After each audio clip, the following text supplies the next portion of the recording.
हाय, हमारे 3 लेक्चर खत्म हो चुके हैं। अब मैं आपको एक छोटा सा कॉन्सेप्ट अलग से बता रहा हूँ क्योंकि इसका इस्तेमाल आगे होगा। ठीक है, ये पूरा एक टॉपिक है, इस पे क्वेश्चन बनता है 15 नंबर का। उसमें क्या क्या डालना है आपको मैं समझाऊंगा। तो इस टॉपिक को मैं बस एक्स्ट्रा क्लास के तौर पे ले रहा हूँ, तो आप अपने नोट्स में एक्स्ट्रा क्लास डालिए। ठीक है, इस एक्स्ट्रा क्लास में जो मैं आज आपको समझाऊंगा वो टॉपिक है एपिडर्मोलॉजिकल एंथ्रोपोलॉजी। बीच में हम ब्रेक नहीं हुए हैं, ये कंटिन्यूएशन ही है।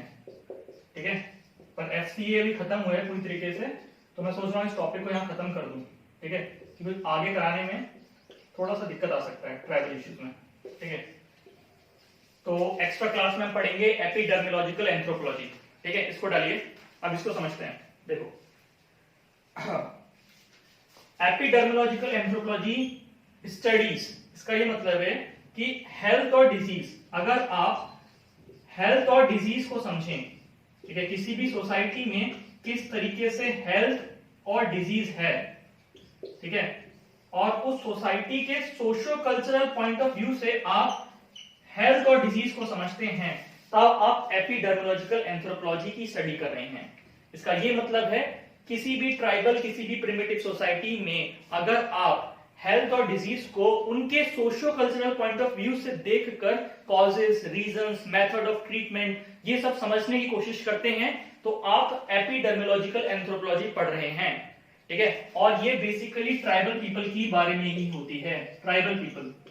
ठीक है, देखो, डिजीज एक ऐसी चीज है, बीमारी, किसी भी सोसाइटी में बीमारी को उस सोसाइटी के लोग अपनी तरीके से किस किस तरीके से लेते हैं, हम इस टॉपिक में समझेंगे। इतना समझ में? Epidemiological anthropology studies health and disease of tribal people from their socio cultural point of view. इतना समझ में आया? चलो आगे बढ़ते हैं। देखो, जो एक ट्राइबल सोसाइटीज होती है ना, वहां पे बीमारी जो है एक पर्सनल अफेयर नहीं होता, डॉक्टर और पेशेंट की कहानी नहीं होती, वो थोड़ा एक ग्रुप अफेयर होता है। ठीक है, और ये कैसे होता है समझना होगा हमें। देखो, इसमें आपको 2 केस स्टडीज समझाऊंगा, और अगर एपिडर्मोलॉजिकल एंथ्रोपोलॉजी आया तो ये डालना, नंबर मिलेगा, क्योंकि चेकर इन्हीं को ढूंढेगा। देखो, ट्राइबल सोसाइटी में disease is believed to be caused by anger of the spirit. Suppose करो ये आत्मा है, ठीक है, और ये एक सोसाइटी रह रही है। ठीक है, ये एक सोसाइटी रह रही है। सोसाइटी ये समझती है कि उसकी सोसाइटी को रेगुलेट करने के लिए एक सुपरनेचुरल पावर है। सुपरनेचुरल पावर, एक सोसाइटी किस तरह की? ट्राइबल सोसाइटी सोचती है कि हमारी सोसाइटी को रेगुलेट करती एक सुपरनेचुरल पावर, जो गुड भी हो सकती है और बैड भी हो सकती है, according to the norms created by this society. और इसी सुपरनेचुरल पावर की वजह से ये सोसाइटी इंटीग्रेटेड रहती है और अपने रूल्स एंड रेगुलेशंस को फॉलो करती है।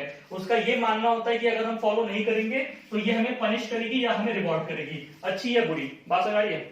ठीक है, ट्राइबल सोसाइटी में जो है disease is believed to be caused, जो बीमारी है वो 3 कारण है इसके। सबसे पहला है कि एंगर ऑफ द स्पिरिट, अगर ये स्पिरिट गुस्सा हो जाए, ठीक है, मतलब सोसाइटी के किसी बंदे ने कुछ गलत काम कर दिया तो स्पिरिट नाराज हो गई उससे, तो उसको बीमार कर देगी, ये सोचते हैं ट्राइबल लोग। ठीक है, या फिर काला जादू, ब्लैक मैजिक मतलब सोसाइटी का एक आदमी दूसरे आदमी से नाराज है तो इसके ऊपर ब्लैक मैजिक कर सकता है। और तीसरा है arrow of the which concept. Arrow of the which होता है चुड़ैल एक तरीके का। ठीक है, तो arrow of the which concept ये है कि एक विच है, एक चुड़ैल आई और उसने अपने धनुष बाण से किसी को तीर मार दिया। ठीक है, जैसे कि जो बीमार इंसान है, ये बोला जाता है कि किसी चुड़ैल ने इसको तीर मार दिया है। ठीक है, और वो तीर उसके अंदर है। ठीक है, और ये लोग सोसाइटी के लोग बोलते हैं कि जब तक वो तीर उसके अंदर है तब तक वो बीमार है। ठीक है, तब तक वो बीमार है, और उसको सही करने के लिए हमें वो तीर निकालना है, और उस तीर को निकालने के लिए ग्रुप इकट्ठा होता है, ट्राइबल ग्रुप, और अपने अपने कुछ रेशियोज परफॉर्म करते हैं, मैं समझाऊंगा आगे। तो ये 3 मोटे मोटे कॉन्सेप्ट है जिसके तौर पे समझते हैं कि ट्राइबल सोसाइटी डिजीज को कैसे ट्रीट करती है। और माइंड इट कि आप इसको देख के हंसेंगे नहीं, ठीक है, क्योंकि ये इनका खुद का वे है। ठीक है, और इस जरिए से वो भले ही साइकोलॉजिकली वो लोगों को ठीक कर पा रहे हैं। ठीक है, तो हम इसकी स्टडी करेंगे। एपिडर्मोलॉजिकल एंथ्रोपोलॉजी में ये तीनों डालना, नंबर मिलेगा। ठीक है, अब 2 केस स्टडीज में समझाऊंगा इस वीडियो में, और ये कैसे है समझना। देखो, सबसे पहला नाम एपिडेमियोलॉजिकल एंथ्रोपोलॉजी में हम पढ़ेंगे WHR राइवर का। WHR राइवर, ठीक है, इनका नाम मैंने पहले यूज किया था। कहां यूज किया था याद करो, तारक चंद्र दास के बारे में पढ़ाया था। वहां पे बोला था कि उन्होंने पुरुम ट्राइब में जीनोलॉजिकल मेथड का इस्तेमाल किया था, जो वर्ल्ड नोन उनकी केस स्टडी को वर्ल्ड में अमेरिकन एंथ्रोपोलॉजिस्ट ने यूज किया था जगह जगह। वो जीनोलॉजिकल मेथड का इन्वेंशन इन्होंने किया था, बताया था उस समय। तो WHR राइवर ने क्या किया, ये 1898 में कहां गए, Torres state islander, Torres state islander वहां पे ट्राइब है, वहां पर गए, ठीक है, वहां पर गए, ठीक है। अब सुनो इसके बारे में। WHR राइवर की केस स्टडी चल रही है। इन the study of Torres state islander in 1898 found that, इन्होंने ये पाया कि जो नेटिव कॉन्सेप्ट ऑफ डिजीज है, जो आपका डिजीज का कॉन्सेप्ट है उस ट्राइब में, वो मैजिको रिलीजियस है। क्या है, मैजिको रिलीजियस, मतलब उसमें मैजिक है, रिलीजन है, इन्वॉल्व है कॉन्सेप्ट में, डिजीज के कॉन्सेप्ट में। और डिजीज का जो इफेक्ट है, ठीक है, मतलब डिजीज को सही कैसे करते हैं लोग, वो है साइकोलॉजिकल। ये बहुत इंपॉर्टेंट बात है, साइकोलॉजिकल, मनोवैज्ञानिक तरीके से आप किसी भी इंसान को ठीक करते हैं, ठीक है। तो ये इन्होंने बताया, टॉरेस स्टेट आइलैंडर की स्टडी 1898 में WHR राइवर में ये बताया कि जो कॉन्सेप्ट ऑफ डिजीज है वो मैजिको रिलीजियस है, और जो इफेक्ट है, ठीक करने का तरीका जो है वो साइकोलॉजिकल है। इतना क्लियर हुआ? चलो इसको डालेंगे अब जो बुशमैन ट्राइब है, टॉरेस स्टेट आइलैंडर में जो बुशमैन ट्राइब है, ठीक है, वहां पे क्या है, ये माना जाता है कि जो डिजीज है, जो बीमारी है, बुशमैन डालना ऊपर, बुशमैन, वो जो डिजीज है is caused by the penetration of the arrow in the body. जैसे मैं बीमार हूं, ठीक है, वहां से आत्मा खड़ी है, उस आत्मा ने एक तीर चलाया, ठीक है, आत्मा ने तीर चलाया होगा और वो तीर मुझे लगा होगा, इसीलिए मैं बीमार हूं, और वो आत्मा घूम रही है चारों तरफ, ठीक है, और वो मुझसे नाराज है, ठीक है, वो आत्मा मुझसे नाराज है, इसीलिए मुझ पे तीर चलाया उसने, इसीलिए मैं बीमार हूं। और ये मानते हैं मेरे ट्राइबल्स लोग, मेरे साथ में जो लोग रहते हैं। तो बुशमैन बिलीव करता है that disease is caused by the penetration of the arrow in the body sent by angry spirit, ठीक है। ट्रीटमेंट इन्वॉल्व, और इसका ट्रीटमेंट कैसे होगा, involve pulling out of the arrow. अब इस एरो को शरीर से निकालना है, तो एरो को शरीर से निकालने के लिए सब लोग इकट्ठे होंगे, ठीक है। अब ये काम हर कोई नहीं कर सकता, शरीर से एरो निकालना।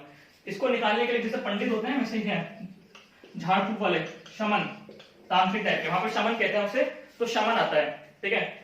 अब शमन बोलता है कि यार मेरी पावर अभी हिडन है, आपको मेरी पावर्स को उजागर करना पड़ेगा, ठीक है, और उस एंग्री स्पिरिट को शांत करना पड़ेगा। तो शमन बोलता है कि मेरी पावर को वापस दो मुझे और उस स्पिरिट को शांत करो। इस चीज में आपको ग्रुप को डांस करना पड़ेगा। तो सब लोग मिलकर डांस करते हैं, स्पिरिट को शांत करते हैं, और इस सब प्रोसेस में शमन की पावर बढ़ जाती है, ठीक है। फिर शमन क्या करता है, शमन जो है उस आदमी में से तीर को निकलवाता है एंग्री स्पिरिट के द्वारा, ठीक है। और जब ये प्रोसेस हो जाता है, फिर सब लोग मिलकर कहते हैं यार तुम्हारा तो तीर निकल गया, तुम अब सही हो गए पूरी तरीके से। वो इंसान को भी लगता है हल्का सा, हाँ यार मुझे मैं हल्का सा अच्छा फील हो रहा है, ठीक है। तो साइकोलॉजिकली उसको लोग इतना बोलते हैं कि यार तुम्हारे से तीर निकल गया, तुम्हारे से तीर निकल गया, तो धीरे धीरे करके वो ठीक होना स्टार्ट हो जाता है, ठीक है। तो पूरा जो भी डिजीज का जो भी मेथोडोलॉजी, तो देखो वो मैजिको रिलीजियस थी, ठीक है। लेकिन जो इफेक्ट है, इंसान जो ठीक हुआ वो केवल और केवल दिमाग से ठीक हुआ, साइकोलॉजिकल वे में। जब तक देखो बीमारी में, जब तक इंसान खुद को बीमार समझता है वो बीमार रहता है, लेकिन जब इंसान अपने आप को ऐसा समझने लगे कि वो बीमार नहीं है, तो धीरे धीरे करके वो बीमारी से बाहर आता है। ये तो वेल साइंटिफिक प्रूफ है, और इसी को इसमें यूज किया जा रहा है, ठीक है। अब सुनो ध्यान से। Bushman believe that disease is caused by penetration of arrow in the body sent by angry spirit. Treatment involves pulling out the arrow by the shaman, but his shamanistic power remains dormant unless activated by a group dance. एक group dance करना पड़ेगा तभी उस शमन की शैमनिस्टिक power आएगी। So all bushmen assemble, सारे bushman assemble करते हैं and present a dance, और एक डांस परफॉर्म करते हैं to please the angry spirit, angry spirit को शांत करने के लिए, and to activate the shaman, और शमन को एक्टिवेट करने के लिए। ये सब दिखाया था WHR राइवर ने टॉरेस स्टेट आइलैंडर की बुशमैन ट्राइब की केस स्टडी में। गोला मारो इस केस स्टडी को, इसको लिखना पड़ेगा, एपिडेमियोलॉजिकल एंथ्रोपोलॉजी का आंसर आता है तो, ठीक है। अब दूसरी मैं ट्राइब दूसरा बता रहा हूं, दूसरी केस स्टडी है नडेम्बू ट्राइब की। नडेम्बू ठीक है। और ये दूसरी केस स्टडी करी थी विक्टर टर्नर ने, ठीक है, विक्टर टर्नर नाम डालिए, विक्टर टर्नर, इसका भी डालना पड़ेगा आपको नाम, ठीक है। विक्टर टर्नर ने केस स्टडी करी थी और ये ट्राइब का नाम है नाडेम्बू। नाडेम्बू, नाडेम्बू जो है जाम्बिया की मेटिलिनियर ट्राइब है, जाम्बिया की मेटिलिनियर ट्राइब। अभी क्या है मेटिलिनियर वगैरह बाद में याद नहीं, जाम्बिया की ट्राइब है नाडेम्बू। अब इस नाडेम्बू ट्राइब में एक इंसान है, उसका नाम है कामाहंसी, कामाहंसी। तो कामाहंसी ऑफ नाडेम्बू ट्राइब की केस स्टडी है, विक्टर टर्नर ने करी थी, ठीक है। अब देखो क्या है, देखो ये कैसे करते हैं, ये केस स्टडीज कैसे बनाते हैं, इसमें बहुत सारे मेथड हैं, पार्टिसिपेटरी ऑब्जर्वेशन, फील्ड वर्क वगैरह, वो आगे रिसर्च मेथोडोलॉजी में पढ़ाया जाएगा, बस आप केस स्टडीज को रटिए। विक्टर टर्नर ने नाडेम्बू ट्राइब में कामाहंसी की वो करी, रिसर्च करी। इन्होंने ये दिखाया कि in the study of Ndembu Victor Turner cited the case study of Kamahasanyi person. एक इंसान है कामाहंसी, उसको कोई प्यार नहीं कर रहा, उसको कोई अटेंशन नहीं दे रहा, ठीक है, तो वो बहुत ही उदास सा रहता है, उसको लगता है कि मैं बहुत ही अनइंपॉर्टेंट सा बंदा हूं, ठीक है। तो एक दिन वो बाहर आता है, वो लोगों से बोलता है कि यार मुझे हमारे जो हमारे एंसेस्टर्स हैं, जो हमारे जो स्पिरिट्स हैं, वो मुझे परेशान करती हैं, रात में मेरे सपने में आती हैं, मुझे शैडोज दिखती हैं। तो पूरा लोग परेशान हो जाते हैं, ठीक है, सब लोग परेशान हो जाते हैं, जो उसके साथ के लोग हैं, क्या ये तो बहुत ही खराब है, मतलब हमको, मतलब हमारे जो स्पिरिट हैं वो हम लोगों से नाराज हैं, ठीक है। तो इस प्रोसेस में उसको इंपॉर्टेंस सी फील होनी स्टार्ट हो जाती है कामाहंसी को। ऐसा कुछ है नहीं जैसा ये बोलते हैं विक्टर टर्नर, ठीक है, पर कामाहंसी लोगों से ऐसा बोलता है, आता है और इस तरह की बातें करता है। तब सब लोग इकट्ठे होते हैं और एक डांस परफॉर्म करते हैं जिसका नाम होता है इहाम्बा, इहाम्बा डांस, इहाम्बा डांस परफॉर्म करते हैं, ठीक है। और इहाम्बा डांस मिलके क्यों परफॉर्म करते हैं, ताकि उस स्पिरिट को शांत कर दिया जाए। और इस पूरे प्रोसेस में कामाहंसी को सोशल रिस्पेक्ट सा फील होता है, ठीक है, बात समझ आ रही है। और जो ये बुरा बुरा फील कर रहा था, एक कमरे में बैठा हुआ हमेशा कि मुझे बहुत बुरा फील हो रहा है, बहुत बुरा फील हो रहा है, मतलब मैं बहुत अकेला अकेला हूं, तो इसको अचानक से इंपॉर्टेंस मिल जाती है, ठीक है। तो कामाहंसी साइकोलॉजिकली वे में अपने आप को ट्रीट कर लिया इस पूरे प्रोसेस में, ठीक है।